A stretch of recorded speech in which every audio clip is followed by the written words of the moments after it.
बिस्मिल्लाहिर्रहमानिर्रहीम।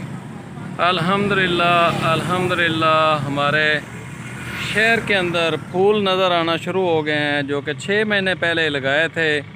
अल्हम्दुलिल्लाह बहुत ही अच्छा नज़ारा पेश कर रहे हैं।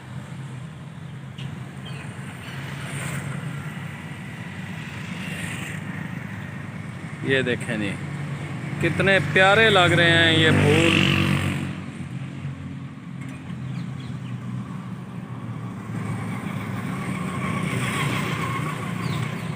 इन्हें पानी लगाया जा रहा है।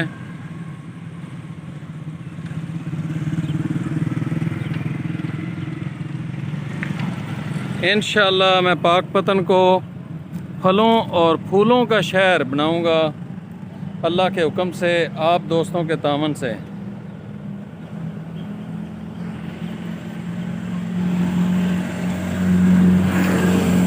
ये है हमारी मेहनत, जो चंद महीने पहले पौधे लगाए थे। माशाल्लाह माशाल्लाह, अभी देखें कैसा खूबसूरत नज़ारा पेश कर रहे हैं।